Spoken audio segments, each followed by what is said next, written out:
Счастье, счастье, счастье летит. Кому летит достоинству гороскопа? Да, да, скорпионы. И опять, и снова в этом месяце вокруг скорпиона загадочность, таинственность, магия, сексуальность. Опять и снова все это прям вот знает что-то скорпион и молчит. Вот опять такая картина вырисовывается по отношению к скорпиону. Так располагаются планеты, они все пошли на прямое движение. Казалось бы, препятствий никаких нет. Все, пожалуйста, действуй, начинай, ни с чем тебе какие-то заминки, запинки, ничего нет. Все, иди напрямую, все такой энергии поток очень хороший, такой прямой. Но не для скорпиона. Не для скорпиона. Но Венера находится в секторе в каком? Меркурий в секторе в каком?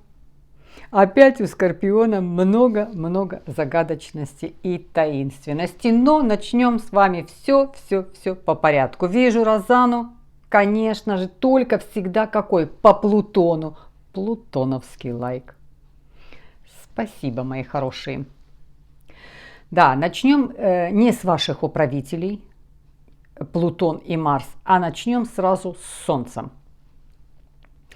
Солнце находится в знаке зодиака Овен.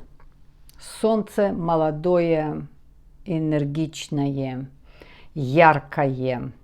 Солнце, которое тебя обнимает, оберегает, защищает. Ничему тебя не учит, никуда тебе не указывает тебе путь, ничего. Оно просто с тобой, это солнце. Такое очень сильное солнце.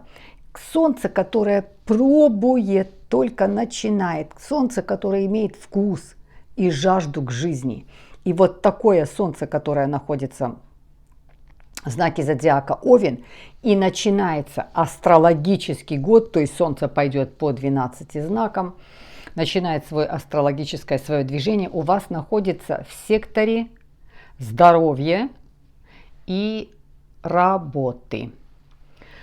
Ну, здоровье у скорпиона, как он обращает внимание на свое здоровье, когда только уже сильно-сильно в процессе, уже затянулось хорошо какой-то процесс, тогда только скорпион думает: ой, как-то у меня, да, в начале там месяца у меня вроде как-то горло болело, или я себя нехорошо чувствовал, и уже середина месяца, я как-то не обратил внимания. То есть не сразу обращает внимание на свое здоровье. И вот это вот солнце, вот такое хорошее солнце, даст именно сигналы скорпиону, что обрати внимание, ты уже 3-ю ночь плохо спишь. Или ты уже целую неделю не досыпаешь, ты встаешь рано, это пошел износ определенный. Обрати внимание, что у тебя происходит с питанием. Ты питаешься как-то, не добавь какие-то продукты, потому что то-то, то-то, то-то. То есть вам солнце, которое в таком положении находится, оно очень заботливое. Но оно обнимает, окутывает, берет, прям как под защиту берет. И четко, ярко высветит какие-то такие, укажет на такие вещи, которые вам очень не сразу бросаются в глаза. Про самого себя. Так, что-то ты очень много спортом занимаешься, такую нагрузку сильную на себя взял. Может быть, как-то тебе сбросить это. То есть дает солнце вот такое. Оно не учит, оно тебя защищает, оно тебя оберегает. Ты на это обратишь внимание. Обрати внимание, как-то у тебя сердце не очень, у тебя как-то всю неделю уже давление повышенное. То есть дает вам очень красивый, заботливый такой сигнал, который может давать светило, солнце, мужская энергия, вот такая вот заботливая очень энергия. А точно так же на работу укажет тебе работы, по твоей работе. Много делаешь или в ты в этом коллективе, ты делаешь, тебя не слышат, тебя не слушают, тебе палки в колеса вставляют. То есть обрати внимание, ты на работе как-то на работе, либо в карьере, если ты пошел, набираешь ход, обрати внимание, кто с тобой, кого ты, кого тебе убрать, с кем тебе остаться, кого тебе принять на работу, а может быть как-то разгрузку свою распределить. То есть вот такое солнце, которое о тебе заботится вот таким образом. Дальше смотрим. Что делает это роскошное солнце, заботливое солнце? Что оно делает? Оно делает такой красивый секстиль, такое красивое соединение. Соединение делает с Юпитером. Вот такое солнце делает соединение с Юпитером. Это соединение, когда планеты между собой соединяются, это они обнимаются, они друг друга приветствуют, они друг другу протягивают руку помощи, подставляют плечо свое, они очень хорошо взаимодействуют. Поэтому, конечно же, эти подсказки, которые будет вам давать Солнце, оно будет подкреплено самим Юпитером. Да, этот аспект – это большой показатель того, что даже если солнышко укажет на какие-то по состоянию здоровья и все, что связано с работой, это настолько вы правильно и хорошо отреагируете, вы разберетесь со своим сном, вы разберетесь со своим питанием, вы разберетесь с нагрузками, которые вы на эту неделю делали. Вы настолько обратитесь к этому юпитерскому помощнику, вы его так сможете хорошо принимать, не так, что «ой, ну я потом, мне сейчас некогда». Нет. Это время пришло, вот оно сейчас время пришло, мне заняться собой, мне заняться своим физическим состоянием.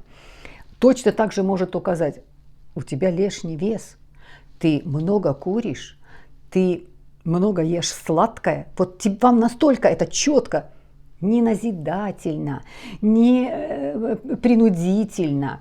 А вот оно как-то четко, какое-то такое осознание, вот этот Юпитер, такую мудрость пришлет, что все, мое время сейчас пришло заняться этим, вот именно моим таким очень личным, очень собственным состоянием. Психологическим тоже самое сюда. И физическим, и также по работе. Да, действительно, что-то надо подумать, сработать. Да, действительно, нужно сократить часы. Да, действительно, нужно взять еще помощника и так далее. Вот такой чудесное соединение с Юпитером, которое вам настолько на благо отработает, и вы его очень хорошо примените, вы его очень хорошо услышите, потому что время, вот именно это время для вас, увидеть, услышать, время привело туда, куда надо, к тому, кому надо, и тогда, когда надо, вот оно все совпало. Меркурий. Меркурий, смотрим, находится в знаке зодиака Телец. 3 числа Меркурий делает транзит к Тельцам. И он для вас идет транзитом по 7 сектору. Прекрасно. Меркурий – это информация, это коммуникация, это мысли, это так, как мы мысли слышим, обрабатываем, и по ходу мысли ты проживаешь свою жизнь. Он у вас находится в 7 секторе семьи, брака, и очень личный сектор. По этому сектору идет у вас Меркурий. И сразу 3 числа заходит к Тельцам, а вы на одной оси. То есть как будто к вам заходит. Ну вот так вот аккуратно, как будто бы вместе вы участники всего этого информативного потока. Сразу сделает с вашим Плутоном квадратуру. Это просто великолепно. Плутон только сделал транзит в знак зодиака Водолей, ваш Плутон. И он там пробует, что это воздушный знак. Как мне здесь вообще разместиться, как мне здесь вообще... И на самых таких хороших градусах он только туда зашел. И что делает эта квадратура? Что он вам оттуда говорит по 7 сектору? Разберись со своей личной жизнью. Разберись. Многие скорпионы получают знаки внимания, но на них не реагируют. Разберись со своей личной жизнью, с тем ли человеком у тебя отношения, как происходят эти отношения. Хочешь ли ты развиваться в этих отношениях, хочешь ли ты новые отношения, ищешь ли ты эти отношения. Как будто бы, знаете, эта квадратура от Плутона вам идет, она очень информативная. А ну-ка ты почитай почту, ты загляни, у тебя там столько сообщений, ты не откликаешься. Почему ты не ответил? Вот тебе человек позвонил, почему ты трубку не взяла, почему ты не ответила? Ответь, пойдет разговор, как-то что-то. То есть этот Плутон вам просто как сигнал вот так вот напоминает, что ну да, есть ты, есть твоя личная жизнь, разбирайся со своей личной жизнью. Если ты застрял в своей личной жизни, если ты не развиваешься, а ты застрял, это катастрофа для Скорпиона. Скорпион должен развиваться, Скорпион должен покорять вот эти свои не вершины, а свои желания. Вот у меня есть желание этому научиться, у меня есть желание сюда поехать, у меня есть желание что-то купить, у меня есть желание вес скинуть, у меня есть желание отвязаться от каких-то ненужных привычек. То есть вот когда есть эти желания, и ты этот процесс, ты его идешь к этому процессу, ты развиваешься. Как только ты, это не надо, это неинтересно, ну, мне личная жизнь не складывается, ой, а мне уже она не... Вот это вот, когда немножко, это все, это катастрофа. Все, Скорпион сразу начинает спускаться на другой уровень, всегда держать вот этот вот уровень. Спускаешься, тебе уже нет, только вот здесь всегда поддерживать этот интерес к жизни, к самой жизни, к вкусу к жизни. И эта квадратура Плутона, она вам ее посылает, она вам такой пульс посылает. Пульс посылай, действуй, делай, желай. Хотеть надо, вот это желание хотеть. Я хочу этому научиться, я хочу это купить, я хочу туда поехать, я хочу встретиться с человеком, я хочу влюбиться, я хочу семью, я хочу стать мамой и так далее, я хочу стать и так далее. Каждый сам свое. Вот такое выстраивает с Меркурием. Дальше прекрасный 5 числа секстиль делает этот Меркурий, у вас такой роскошный Меркурий, который в 7 секторе, делает секстиль с Сатурном. Сатурн тоже сделал транзит. Сатурн сделал транзит к рыбкам, в вашу стихию. Это знакомство, это приятная встреча с человеком надежным, солидным, состоятельным, состоявшимся, ответственным. Сатурн. У него есть опыт свой, у него есть ранг свой, какой-то может быть ранг, за которым тянуться. Это даже и возрастного может характера быть, а это может характера быть такого. Ну вот хочется, ты медсестра, а этот человек, который тебе симпатизирует, он уже доктор. И тебе хочется, тоже буду, я хочу это изучать, я пойду дальше учиться. То есть ты тянешься за этим человеком, отношения возникают, и интерес появляется такой, любопытство очень хорошее. И такое знакомство может дать импульс такой жизни, как будто энергию жизни, вот страсть, вкус к жизни внести. Очень красивый этот аспект. Дальше этот же Меркурий, который находится у вас в 7 секторе, делает такой же секстиль дважды в месяц, делает к вашему Марсу. Марс находится в знаке зодиака Рак, в водном знаке, и Марс здесь осознанный, спокойный, уравновешенный. Энергия есть, и энергии как будто нет. Я ее трачу, но и восстанавливаюсь. Я где мне надо применяю, а где мне не надо, я лучше ее сберегу. Даже не всегда пущу туда, куда требуется много, я лучше чуть-чуть оставлю, но там сделаю. То есть вот такая энергия очень осознанная. Дважды Меркурий делает с Марсом очень красивый секстиль. Это гармония, гармония, гармония. Встречи, свидания, общение, сигналы, очень сексуальный аспект. Ну, что тут скажешь? Людей тянет друг к другу, люди сигналы друг другу подают, люди встречаются, знакомятся. Очень красивый аспект.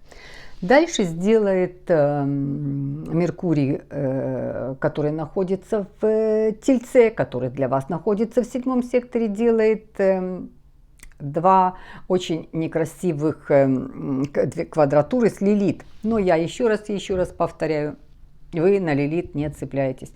Ну, не цепляется Скорпион, пока сам я не увидел, пока я сам не убедился. Я сомневаюсь, правда это или нет.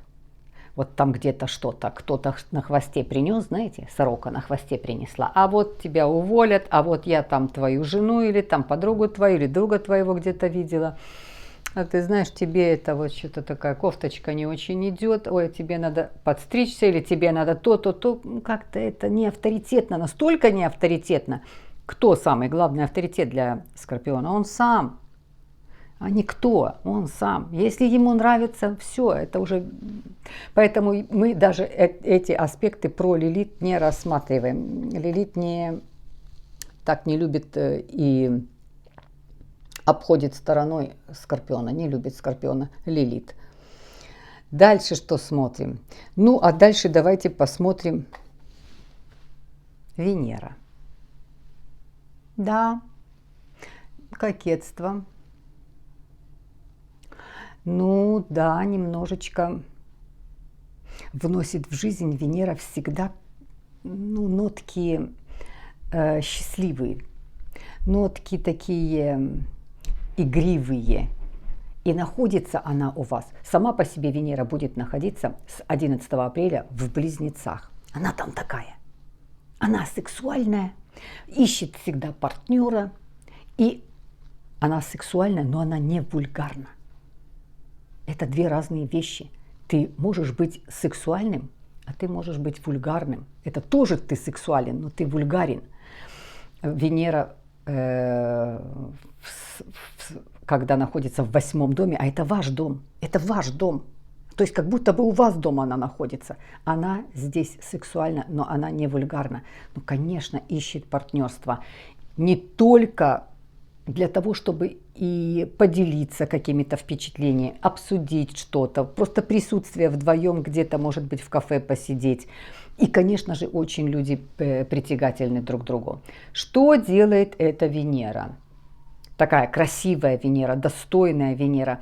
Но она находится в Близнецах. Она здесь и умна, сообразительна, шарм имеет, красоту имеет, и сексуальность имеет. И она у вас находится в 8 секторе, то есть все, что присуще именно этому сектору. Делает красивый очень секстиль с Нептуном. Нептун находится в рыбках, тоже водной стихии. Ну да, Нептун немножко так возвышает тебя куда-то в облака, уносит, хочется как-то романтики, немножко раскрепоститься.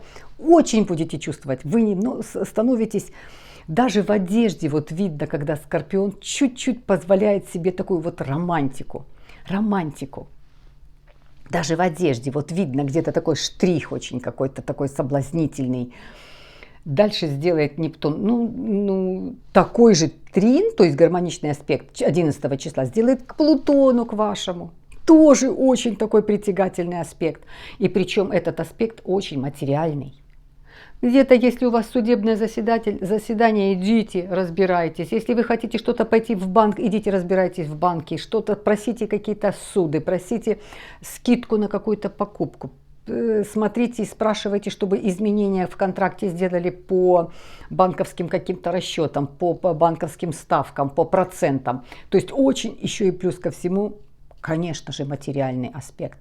На этот аспект вы можете разобраться, куда-то очень далеко залезть в психологию, там разобраться со своими какими-то не сложившимися, так скажем, отношениями или пониманиями какой-то ситуации, куда-то туда заберетесь и что-то там решите. Этот аспект решить, разобраться, освободиться. А также это, конечно же, суды, кредиты, все банковские счета, это надбавки, это бонусы. Все могут проходить по этому аспекту очень-очень благополучно, потому что выстраивается вот такая чудесная гармония. Что еще? Марс. Марс находится в знаке зодиака Рак, и Еще раз говорю, такая уже Марс больше осознанный, больше ваш такой Марс. Осознанный, степенный, спокойный, где энергию ты держишь такую эконом сбережения. Надо где, да, а где нет, я не буду себя сильно растрачивать. Вот такая энергия. И делает очень красивый секстиль к Урану. Уран находится в Тельце. Уран Тельцами управляет Венера. Марс делает туда такой шикарный секстиль для вас. Вы на одной оси с Тельцами. Случайно, неожиданно, вдруг, случится обязательно. То, что желает Скорпион. Это может быть долгожданная, случайная, неожиданная, приятнейшая встреча. Это могут быть знакомства, это отношения, которые перерастают другого характера. Это может поменяться статус ваших отношений. Это может случиться чудо. Долгожданное чудо, когда ты можешь узнать, что ты становишься родителем. Это для тебя, для кого-то это чудо долгожданное. Это может также случиться магия, волшебство, выздоровление.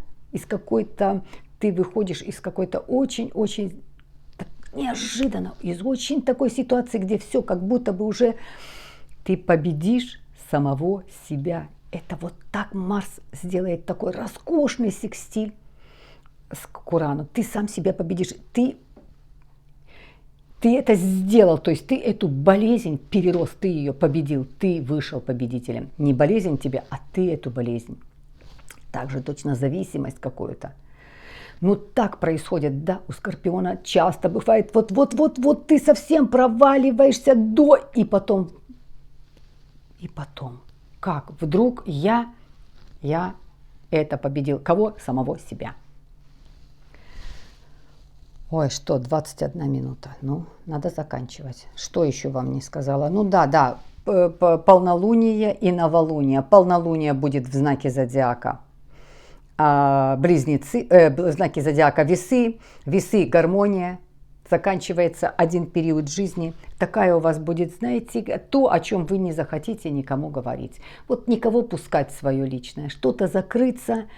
Свои какие-то есть вещи очень личные, очень частные, которым вообще нечего делать и близко прикасаться к этому. Закрываетесь вы, этот этап закрываете, идете в следующий, а новолуние 20 числа в знаке зодиака Овен, это солнечное затмение, открывается коридор солнечных затмений, который будет 20 числа, и вы просто все по состоянию вашей работы и вашего здоровья. Здесь большой происходит change, изменения, которые вы сделаете своими собственными руками. Вот у вас что-то, работа вперед проходит, еще раз говорю, по состоянию здоровья вы куда-то прорываетесь, вырываетесь, вы заходите в такую энергию, где силы, вот с чем-то, что-то толкать, что-то бороться, куда-то идти, эти силы не нужны. Вас сама энергия жизни приводит туда, куда надо, к тому, кому надо, и тогда, когда надо. Вот это все совпало, вот оно, это время. Ну что, мои хорошие, бесконечно вас уважаю, бесконечно вас уважаю